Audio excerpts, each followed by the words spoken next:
आज हम पढ़ने वाले हैं साइंक्रोनस मशीन। साइंक्रोनस मशीन में भी हम लोग आज पढ़ेंगे साइंक्रोनस मोटर। ठीक है, एग्जैक्टली हम लोग पढ़ेंगे क्या? साइंक्रोनस मोटर। ठीक है, अगर हम देखें कि साइंक्रोनस मोटर में क्या क्या चीज़ें आनी है हमें, और इसमें हम लोग आज केवल इफेक्ट पढ़ेंगे कि अगर हम किसी का लोड चेंज कर देते हैं तो क्या होता है, और एक्साइटेशन घटाते बढ़ाते हैं तो क्या होता है, उस पर हमारे पास क्या इफेक्ट आता है, इस इफेक्ट को हम आज देखेंगे। ठीक है, तो उन्हें देखने से पहले हमें कुछ चीज़ें पता होनी चाहिए। जैसे पहला टर्म्स हमारे पास है साइंक्रोनस स्पीड। साइंक्रोनस स्पीड हमें पता होना चाहिए कि ये क्या होता है हमारे पास। N S equal to 120 F upon P. अगर हमारा कोई भी रोटर, किसी मशीन का रोटर हम कह रहे हो कि वो सिंक्रोनस मशीन है, इसका मतलब क्या होना चाहिए कि वो एन एस स्पीड से मूव करना चाहिए। अगर वो एन एस स्पीड से मूव नहीं कर रहा है तो सिंक्रोनस मोटर हमारे पास नहीं हो सकता, या सिंक्रोनस जनरेटर नहीं हो सकता। अब देखिए, अगर हम लोग यहाँ पे यही बात कर लेते हैं तो 120 एफ अपॉन पी हम लोग लिख देती है। ठीक है, अब यहाँ पे एफ क्या है? एफ हमारे पास फ्रीक्वेंसी है, और पी क्या है? नंबर ऑफ पोल्स है।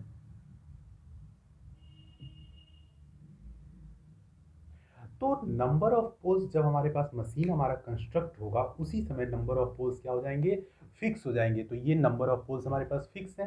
तो हमें अगर सिंक्रोनस मोटर का स्पीड चेंज करना है तो केवल और केवल एक ही रास्ता है कि हम फ्रीक्वेंसी को चेंज करें, और कोई भी हमारे पास ऑप्शन नहीं है यहाँ पे। ठीक है, क्योंकि फ्रीक्वेंसी ही हमारे पास एन एस के प्रोपोर्शनल टू एफ पी है, लेकिन ये कंस्ट्रक्शन के टाइम पे ही इसे हमें फिक्स करना होता है। तो एफ अगर चेंज करेंगे तो हमारे पास स्पीड क्या होगा? चेंज होगा। ठीक है, पहला टर्म। दूसरा, दूसरा क्या है? पावर। अब अगर हम लोग सिंक्रोनस मोटर बात कर रहे हैं तो उसका पावर कितना होगा, कितना पावर जनरेट करेगा? तो यहाँ पे दो टर्म्स है, ई एफ और वी टी। जैसा कि हम लोग यहाँ नीचे देख सकते हैं, ई एफ क्या है? हमारे पास फील्ड एक्साइटेशन है। ठीक है, और दूसरा टर्म्स हमारे पास है फील्ड एक्साइटेशन।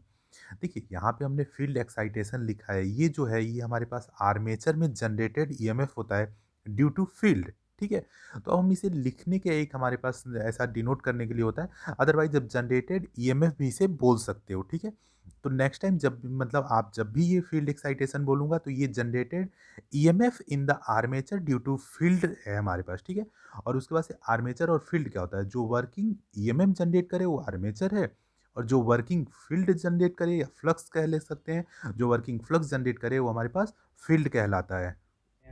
तीसरा टर्म्स है हमारे पास डेल, जो साइन डेल के साथ यहाँ पे हमारे पास यूज हुआ है। तो ये डेल क्या है? डेल हमारे पास कहलाता है लोड एंगल, और ये क्या है? एंगल बिटवीन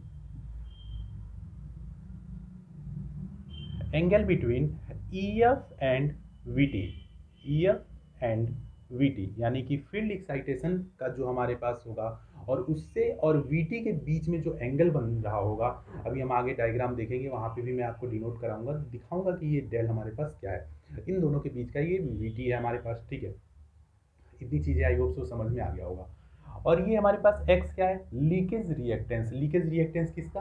आर्मेचर का ये लीकेज रिएक्टेंस है। ठीक है,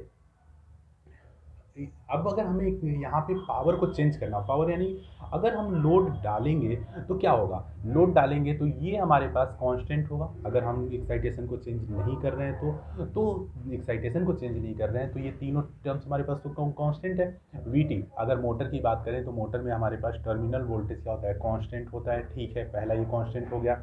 दूसरा एक्स रिएक्टेंस तो बार बार चेंज होगा नहीं, क्योंकि ये फ्रीक्वेंसी पे डिपेंड करता है। फ्रीक्वेंसी कांस्टेंट है तो ये कांस्टेंट होगा। तीसरा हमारे पास है यहाँ पे ई एफ, एक्साइटेशन। एक्साइटेशन हमारे पास यहाँ पे चेंज होगा। ठीक है, अब एक्साइटेशन अगर चेंज हो रहा है तो ठीक है, अगर नहीं हो रहा है तो जो पहले हम लोग नॉर्मली लेते हैं, जब तक क्वेश्चन में कह ना दे कि एक्साइटेशन चेंज हो रहा है, तब तक ये तीनों के तीनों हमारे पास क्या होंगे? ये तीनों कांस्टेंट होंगे। तो ये तो हमारे पास कांस्टेंट हो गया। इसका मतलब कि पावर केवल और केवल हमारे पास किस पे डिपेंड करेगा? तो साइन डेल। इसका मतलब कि जैसे ही हम लोग पावर को यहाँ पे घटाएंगे तो साइन डेल की वैल्यू हमारे पास घटेगी, और जब बढ़ाएंगे तो साइन डेल की वैल्यू क्या होगी? हमारे पास इंक्रीज करेगी। ठीक है, इसे आगे चल के हम लोग देखेंगे, एक्सप्लेन करेंगे, आप लोग अभी टेंशन ना लो। ठीक, अब हम लोग आते हैं आगे। ठीक है, अगला क्या है? अगला हमारे पास equivalent circuit of the synchronous machine. अब ये सर्किट जो है ये आर्मेचर का हमारे पास सर्किट है। ठीक है, आर्मेचर का सर्किट है। आर्मेचर पे हमने क्या किया है? आर्मेचर पे हमने एक आर्मेचर रेजिस्टेंस ये आर ए लगाया है, और एक हमारे पास एक्स ए है जिसे कि हम लोग आर्मेचर रिएक्टेंस बोलते हैं। ठीक है, लीकेज रिएक्टेंस भी बोल देते हैं, कोई ना। अगर हम देखें कि अब चूंकि हम लोग यहाँ मोटर पढ़ रहे हैं, तो मोटर पढ़ रहे हैं तो हमारे पास क्या होगा, करंट के डायरेक्शन ये होगा, ठीक है। यहाँ पे वी टी टर्मिनल वोल्टेज लगा रखी, तो यहाँ से चलेगा। और ये ई एफ जो हमारे पास, इसे बैक ई एम एफ बोल लो आप, या excitation generated E M F बोल लो, ये ई एफ होगा हमारे पास। और मोटर में क्या होता है कि बैक ई एम एफ हमारे पास हमेशा वी टी को अपोज करता है, 180 के फेज डिफरेंस पे होता है, ठीक है। तो यहाँ पे अगर हम लोग एक आई ए करंट को फ्लो करा रहे हैं, मान लेते हैं कि आई ए करंट हमारे पास यहाँ पे फ्लो हो रहा है, तो क्या हो जाएगा, तो यहाँ पे प्लस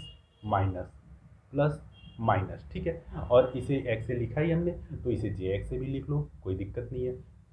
अब अगर इसके लिए हम लोग यहाँ पे केवीएल लिखना चाहें तो क्या होगा, केवीएल यहाँ से लिखते हैं तो वीटी, अगर वीटी को एक साइड में, तो वीटी इज इक्वल टू क्या हो जाएगा, केवीएल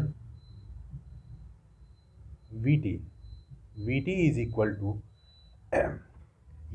आई ई एफ,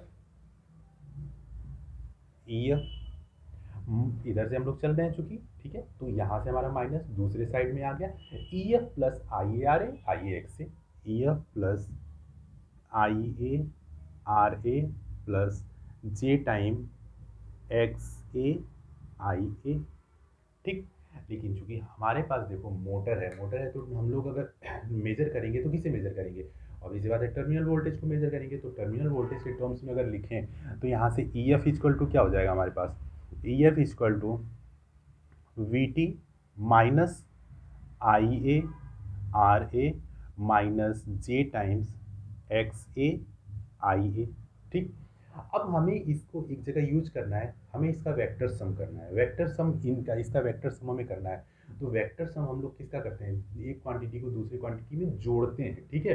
तो अगर हम एक क्वांटिटी को दूसरे क्वांटिटी में जोड़ते हैं तो यहाँ पे तो माइनस है। अब इसे अगर हम लोग चाहें तो इसे ऐसे भी लिख दें तो कोई दिक्कत नहीं होनी चाहिए आपको भी, minus of I A R A minus of J times X A I A, ठीक है। ये हो सकता है हमारे पास, ठीक।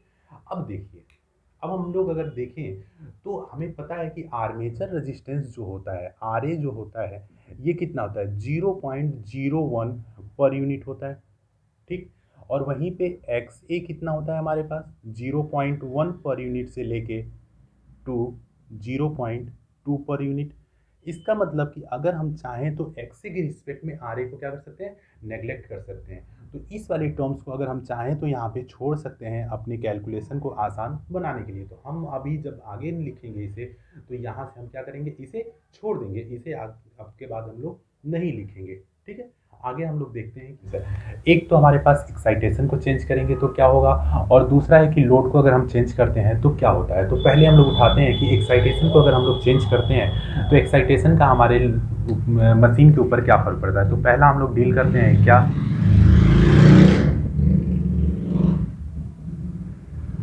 एक्साइटेशन चेंज करते हैं, ठीक है।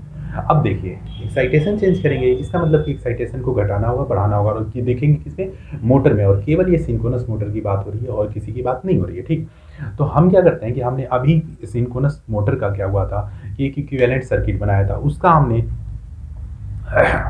हमने यहाँ पे केवीएल लिखा था। तो KVL of the synchronous machine अगर हम लोग यहाँ पे लिखना चाहें तो क्या होगा, उसे पहले लिख लेते हैं। तो केवीएल लिख लेते हैं। तो केवीएल में हमने लिखा था कि E F is equal to V T minus plus minus J times X A I ए।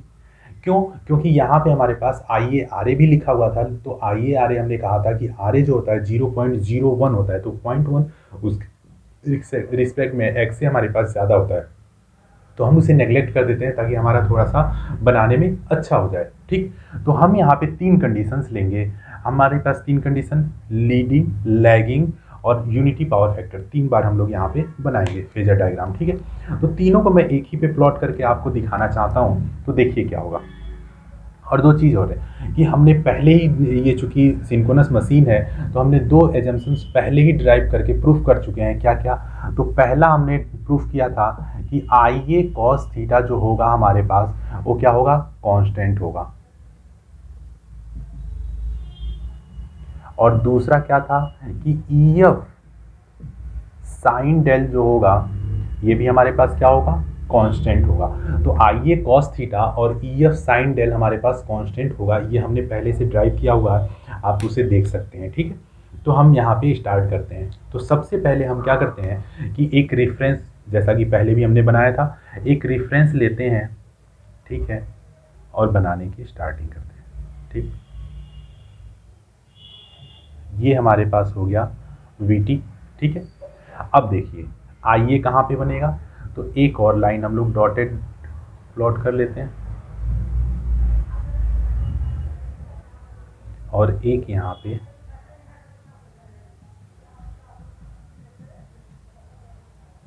ये, ठीक है। अभी हम आपको दिखाएंगे कि ये वाली जो लाइन है, यही हमारे पास लाइन क्या कहलाती है, यही लाइन हमारे पास है ई एफ साइन डेल। ये क्या है हमारे पास, ई एफ साइन डेल, जो कि कांस्टेंट होगा, और ये क्या है, आई ए कॉस थीटा, जो कि कांस्टेंट रहेगा, ठीक। अब सपोज करिए स्टार्ट करते हैं। पहला टर्म्स हम लोग लेते हैं कि पहला हम लोग किसके लिए प्लॉट करना चाहते हैं, तो यूनिटी पावर फैक्टर, ब्लैक से प्लॉट करेंगे यूनिटी पावर फैक्टर। इसका मतलब कि करंट और वोल्टेज जो होगा वो सेम फेज में होगा। तो करंट हमारे पास ये हो जाएगा क्या, आई ए, ठीक है। अब हमने क्या देखा, आई ए, अब वी टी ये है और माइनस का जे आई एक्स है, तो यहाँ पे हम लोग करेंगे और इसके परपेंडिकुलर, तो इसके परपेंडिकुलर और यहाँ इसके हेड पे एक लाइन हम लोग प्लॉट करते हैं, ठीक है, ये लाइन प्लॉट। अगर हम लोग यहाँ से एंटी क्लॉकवाइज चलते हैं तो प्लस जे एक्स से होगा, लेकिन माइनस साइन है तो इसका हमारे पास 180 का फेज डिफरेंस क्रिएट करना होगा। तो ये वाला जो टर्म्स है, ये टर्म्स क्या हो जाएगा हमारे पास, आई ए एक्स ए, ठीक है। और इनिशियल पॉइंट को फाइनल पॉइंट से मिलाएंगे तो यही हमारे पास ये ई एफ मिल जाएगा। ई एफ कब, जब हमारे पास यूनिटी पावर फैक्टर था तब, ठीक है। और ये यूनिटी पावर फैक्टर का एक हमने बीच का कंडीशन बना दिया, ठीक। अब अगर हम कह रहे हैं कि हमारे पास डेल, हमने बात किया था कि डेल क्या है, तो डेल वी टी और ई एफ के बीच का एंगल है। तो डेल हमारे पास ये हो गया डेल, इसी को बोलते हैं लोड एंगल। अब हम लोग अगर लोड को बढ़ाएंगे या घटाएंगे तो उसमें क्या कंडीशंस होती हैं, एक्साइटेशन को बढ़ाएंगे तो घटाएंगे, तो यहाँ पे हम लोग केवल एक्साइटेशन को बढ़ाने घटाने की बात कर रहे हैं, ना कि लोड को, ठीक है। तो अगर एक्साइटेशन को बढ़ाएंगे तो हमारा ई एफ साइन डेल तो कांस्टेंट रहना चाहिए, इसका मतलब कि इसका फाइनल पोजीशन तो यहीं पे होना चाहिए, ठीक है। और आई ए कॉस थीटा भी यहाँ पे होना चाहिए। तो अब पहला टर्म्स लेते हैं कि अगर हम लोग, ठीक है, ये तो नॉर्मल एक्साइटेशन पे हो गया। अगर हम लोग दूसरा लेते हैं कि अगर हम लोग एक्साइटेशन को घटाते हैं, मीन्स एक हम लोग नॉर्मल एक्साइटेशन से क्या करते हैं, इसे हम लोग बोलते हैं normal excitation, and a normal excitation. अब अगर एक्साइटेशन को घटाते हैं तो सपोज करिए कि एक्साइटेशन हमने यहाँ पे कर दिया, तो अब ये क्या होगा, ठीक है। एक्साइटेशन तो हमने घटाया, जब एक्साइटेशन घटा दिए हम, ठीक, तो हमें यहाँ से मालूम है कि ये आई ए बढ़ेगा, क्योंकि एक्साइटेशन अगर घटेगा तो ये साइड में we T minus E F divided by x से ही तो आई ए होगा, ठीक है। तो आई ए हमारे पास बढ़ेगा, तो इन दोनों को मिलाने वाला जो हमारे पास लाइन है यही तो एक्स से कहलाता है, तो ठीक है। तो ये लाइन यहाँ से मिल जाएगा और ये हमारे पास क्या हो जाएगा, आई ए एक्स से। कब, जब हमारे पास ये, अब हम लोग देखेंगे पावर फैक्टर पे क्या फ़र्क पड़ता है। तो यहाँ पे देखिए ये आई ए एक्स से हो जाएगा, क्योंकि हमने एक्साइटेशन को घटा दिया है। और एक्साइटेशन और वी टी, अगर वी टी को एक्साइटेशन वी टी में से आई ए एक्स से घटाते हैं हम लोग तो ही तो एक्साइटेशन मिलता है। हमने मान लिया, चूँकि हम पहले ही डिसाइड कर रखे कि एक्साइटेशन को चेंज हमें यहाँ पे देखना है, तो यहाँ पे एक्साइटेशन को पहले ही हमने बना दिया जिसे चेंज देखना था। तो क्या होगा कि ये हमारे पास आई ए एक्स से हो जाएगा। अब यहाँ से क्या पता चलेगा कि ये वाला जो टर्म्स है इसे आगे बढ़ाओ आप, जैसे आगे बढ़ाओगे इस पॉइंट से, ओरिजिन से हमारे पास इस पे एक परपेंडिकुलर लाइन ड्रॉ करो। अगर परपेंडिकुलर लाइन ड्रॉ करोगे तो ये वाली लाइन इस पे हमारे पास परपेंडिकुलर लाइन ड्रॉ होगी, ठीक है। और ये वाला सेगमेंट ही हमारे पास क्या कहलाएगा, आई ए कहलाएगा, ठीक। ये आई ए और इसका आई ए कॉस थीटा यही हो जाएगा। तो आई ए कॉस थीटा देखिए, ये वाला टर्म्स हमारे पास दो कंपोनेंट में टूटेगा, दो कंपोनेंट है ही हमारे पास, तो कॉस थीटा ये हो जाएगा और ये क्या हो जाएगा हमारे पास, थीटा, ठीक है। तो पावर फैक्टर पहले यूनिटी पावर फैक्टर था और अब ये किसी एंगल पे, जो जैसे ही एंगल बढ़ता है वैसे ही पावर फैक्टर हमारा क्या हो जाता है, कम हो जाता है। इसका मतलब कि अगर एक्साइटेशन हम लोग घटाएंगे तो हमारा पावर फैक्टर लैगिंग में आएगा और लैगिंग में क्या होगा, घटेगा पावर फैक्टर, ठीक है। ठीक, अब तीसरा टर्म्स हम लोग देखते हैं कि अगर एक्साइटेशन को हम लोग इंक्रीज करना चाहते हैं तो क्या होगा। तो ठीक है, तो दूसरा हो गया, अगर एक्साइटेशन को हम लोग क्या किए,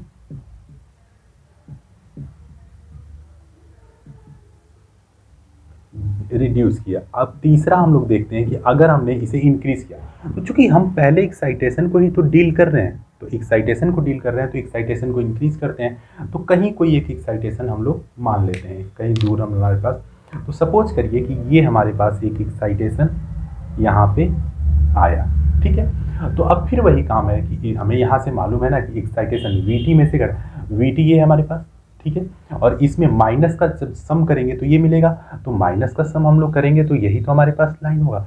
अब इस लाइन को अगर हम लोग आगे बढ़ाएं यहाँ पे और इस पॉइंट से इस पे परपेंडिकुलर लाइन ड्रॉ करें, तो ये कहीं आ रहा है, और यही जो परपेंडिकुलर लाइन यहाँ पे देखिए परपेंडिकुलर है, ये जो परपेंडिकुलर लाइन है जहाँ पे ये कट करेगा इतना करंट यही हमारे पास आईए होगा। ये वाला जो है ये वाला हमारे पास क्या होगा, आई ए होगा, जो कि आर्मेचर करंट के बराबर होगा, ठीक है। अब देखिए यहाँ से हमें क्या मिला कि अगर हम लोग किसी भी मशीन का एक्साइटेशन घटाते हैं या एक्साइटेशन बढ़ाते हैं तो उससे हमारा पावर फैक्टर इफेक्टेड होता है, तो पावर फैक्टर हमारा चेंज होगा। इसका अगर हम कह दें कि हमारे पास एक नॉर्मल एक्साइटेशन है जो यूनिटी पावर फैक्टर पे काम कर रहा है, एक्साइटेशन को बढ़ाएंगे तो मोटर किस में काम करेगा, तो मोटर हमारे पास लीडिंग पावर फैक्टर पे काम करेगा। एक्साइटेशन को घटाएंगे तो वो किस पे काम करेगा, तो लैगिंग पावर फैक्टर पे काम करेगा, ठीक है। ये क्वेश्चन आप ध्यान करके रखे रहना कि ये हमारे पास यहाँ पे ये जरूरी है, ये हमें पता होना चाहिए कि एक्साइटेशन पे कैसे कैसे काम हमारे पास कर रहा है, ठीक। अब ठीक इसी तरीके से अगर हम देखेंगे कि लोड चेंज करें तो हम लोग क्या कर सकते हैं, आई बात समझ में। तो यहाँ एक्साइटेशन से हम लोग पावर फैक्टर पे हमारे पास इफेक्ट हो रहा है और ईएफ हमारे पास घट रहा है बढ़ रहा है, तो ईएफ माइनस वीटी हमारे पास आई ए आर ए आ जा रहा है, ठीक है। इस वाली चीज़ को हमें मेंशन करके ही रखना होगा। नेक्स्ट हम लोग अभी अब लोड को अगर हम लोग चेंज करते हैं ये वाला टर्मिनल तो क्या होगा, तो लोड को चेंज करने से पहले हमें कुछ चीज़ों को पता होना चाहिए कि कुछ चीज़ें कैसे हमारे पास काम कर रही हैं, ठीक है। जिसमें कि पहला हमारे पास क्या है कि हमें देखना चाहिए कि जो रिजल्टेंट फ्लक्स, जैसे यहाँ पे हमारे पास एक एमएमएफ होता है आर्मेचर का और एक एमएमएफ हमारे पास होता है फील्ड का, जो एक्साइटेशन ईएफ होता है हमारे पास, इन दोनों का सम मिलके ही तो हमारे पास बनेगा और ईएक्स जनरेट होगा। तो यहाँ पे अगर हम देखें तो हमारे पास एक फाई आर, आर यानी कि रिजल्टेंट जो फ्लक्स हमारे पास होता है वो क्या होता है, V T divided by √2 pi F N phase K W, ठीक है। अब हम देखते हैं कि ये टर्म्स क्या है और इनका यूज़ कहाँ पे होगा। देखिए हमारे पास क्या होगा कि एक रोटेटिंग पार्ट होगा, रोटेटिंग पार्ट और जैसे हमारे पास यहाँ पे है तो ये एक तो हमारा ये आर्मेचर हो जाएगा, ठीक है, और एक यहाँ पे रोटर। तो आर्मेचर अपना एक फील्ड जनरेट करेगा और एक अपना रोटर फील्ड जनरेट करेगा। ये दोनों फील्ड यहाँ पे जहाँ पे इंटरेक्ट करेंगे यहाँ पे इन दोनों का एक रिजल्टेंट फ्लक्स जनरेट होगा ना, फील्ड जनरेट होगा तो रिजल्टेंट एमएमएफ भी होगा। इसी रिजल्टेंट एमएमएफ की बात हम लोग कर रहे हैं जो कि फाई होता है, और एमएमएफ हमारे पास हमें पता है कि अगर रिलक्टेंस से डिवाइड कर दें तो वही हमारे पास फ्लक्स हो जाता है, तो हमारा कोई इसमें दिक्कत नहीं है, ठीक है। चलिए आगे देखते हैं। जैसे कि हम यहाँ देख सकते हैं हमारे पास ये फ्रीक्वेंसी है, ये एनपीएच जो लिखा हुआ है ये क्या है, number of turns per phase है, ना कि ये स्पीड है। इस चीज़ को हमें ध्यान रखना होगा कि ये number of phase, number of turns per phase है, और के डब्ल्यू क्या है, वाइंडिंग फैक्टर है। के डब्ल्यू क्या है, वाइंडिंग फैक्टर।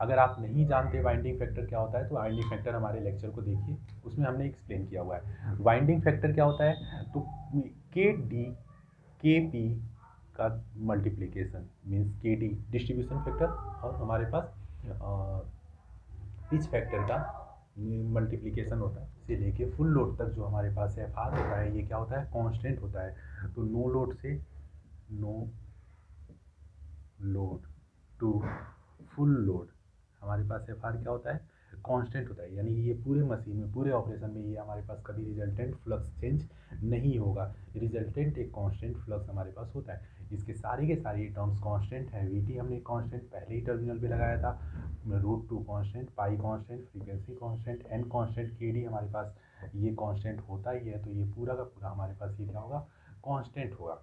अब देखिए ये एफ आर आएगा कैसे, ये एम एम एफ का सम होता है। अगर हम देखें तो phi equal to M M F one reluctance, ठीक है। तो फाई जो है फ्लक्स जो है वो एम एम एफ के प्रोपोर्शनल टू होगा।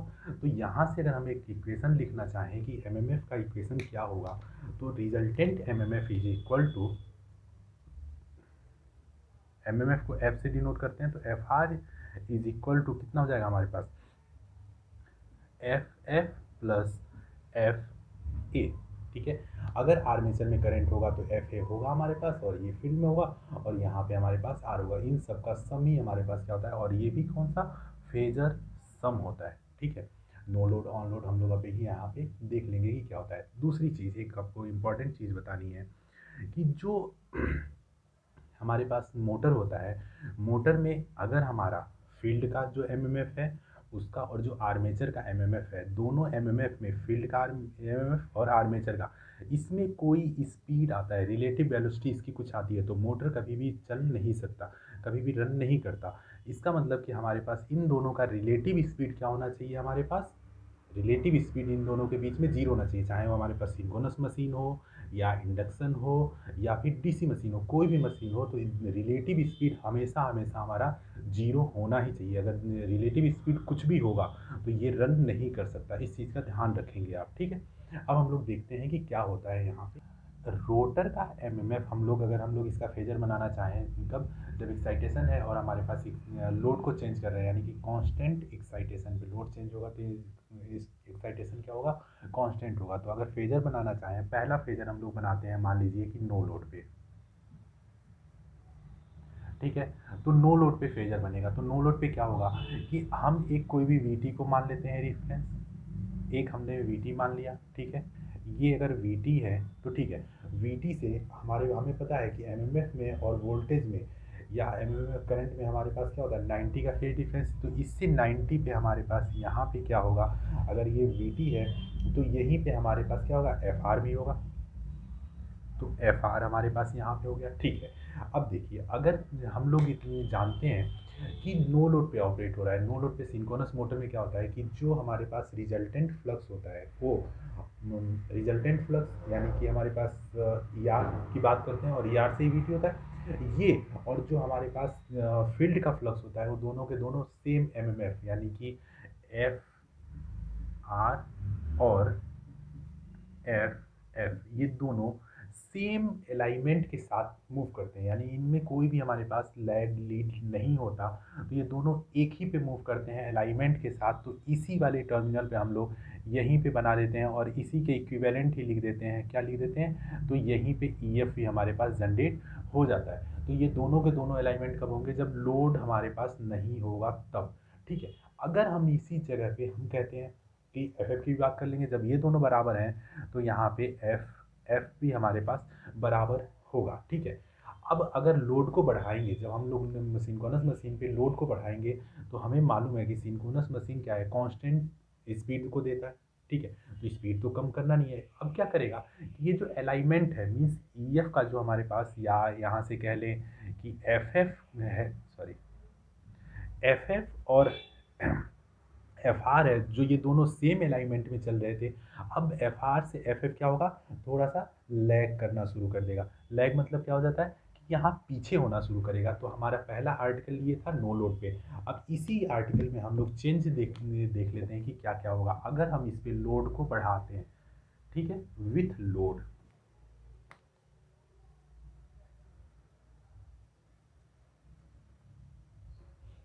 अगर हम देखते हैं कि विथ लोड,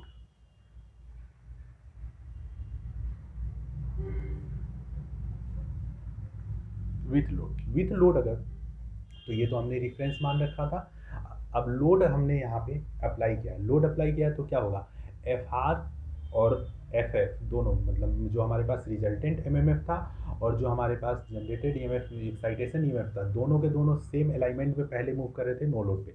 लोड डालेंगे तो जो हमारे पास रिजल्टेंट, सॉरी, जो हमारे पास एक्साइटेशन ईएमएफ होगा एमएमएफ होगा वो क्या करेगा, लैग करेगा। तो लैग जब करता है तो हम लोग क्लॉकवाइज चलते हैं। तो मान लेते हैं कि लैग करके हमारे पास ये कहाँ पे, यहाँ कहीं आ गया, तो ये हमारे पास हो जाएगा एफ एफ।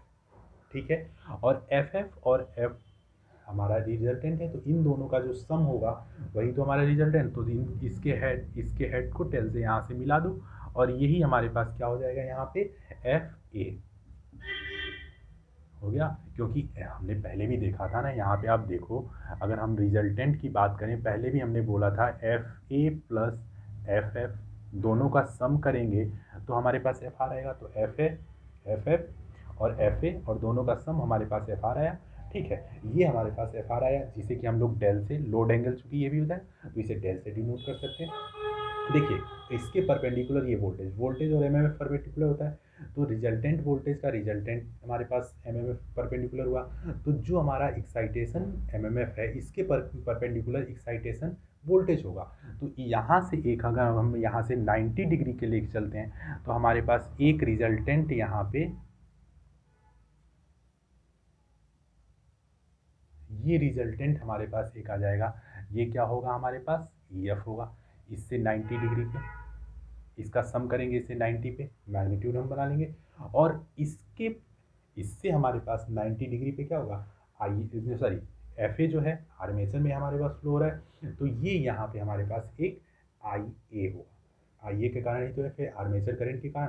तो यहाँ पे अगर हम देख लें तो इससे हमारे पास लेके आते हैं, तो यहाँ पे देखिए, यहाँ पे हमारे पास एक आई ए हो जाएगा, आई ए हो गया। ठीक है, चूंकि आई ए इस नीचे की डायरेक्शन में होना चाहिए था, ऊपर बना दिया तो माइनस आई ए हो जाएगा। मोटर के लिए कर लेंगे, अगर नीचे बनाते हैं तो जनरेटर के लिए होता है, ऊपर बनाएंगे तो मोटर के लिए। सेम फेज में जनरेटर हो जाता है और 180 के फेज डिफरेंस में क्या हो जाता है, मोटर हो जाता है। ठीक है, तो हम चूंकि मोटर का पढ़ रहे हैं तो माइनस है।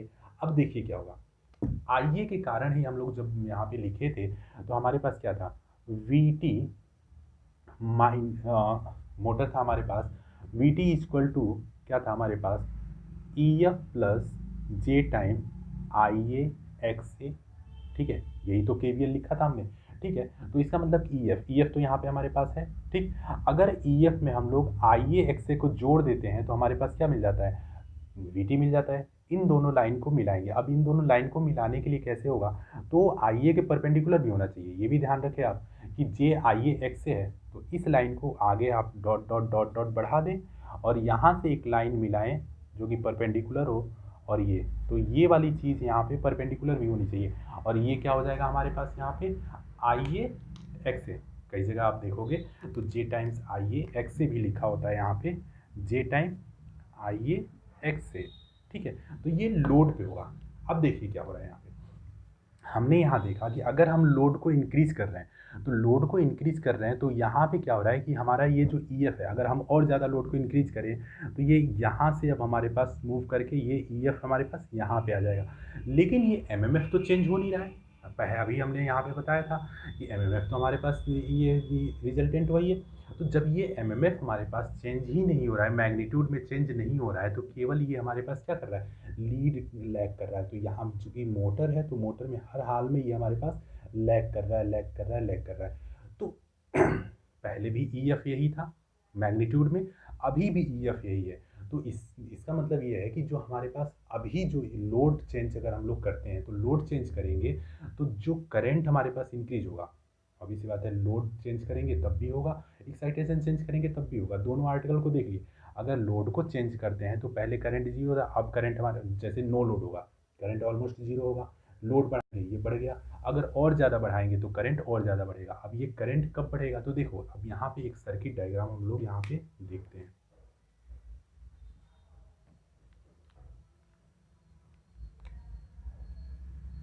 ये था हमारे पास और यहाँ पे ई एफ था और यहाँ पे वी टी था। ये करंट का डायरेक्शन प्लस माइनस और अप्लाई। ठीक है, अगर हम कह रहे हो कि हमारे पास यही तो इंक्रीज कर रहा है, अगर लोड को इंक्रीज कर रहे हैं तो आई ए एक्स से तो इंक्रीज हो रहा है हमारे पास। ठीक है, एक्स से तो इंक्रीज हो नहीं सकता, तो ये आर्मेचर करंट इंक्रीज हो रहा है। क्यों, क्योंकि आर्मेचर तो यही है ना, यही तो आर्मेचर है।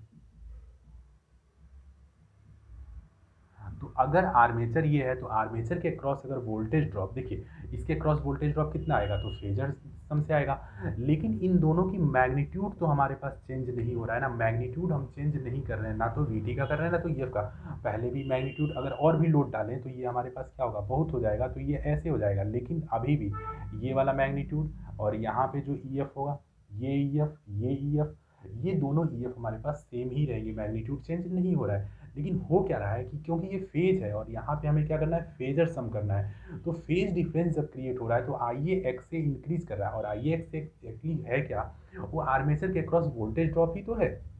अगर इसे वोल्टेज से लिखें तो ये ऐसा बना सकते हैं, यहाँ इंडक्टर, यहाँ पे हम लोग EF लगा सकते हैं, यहाँ पे हम लोग VT लगा सकते हैं, ठीक है, ये वाला, ये वाला।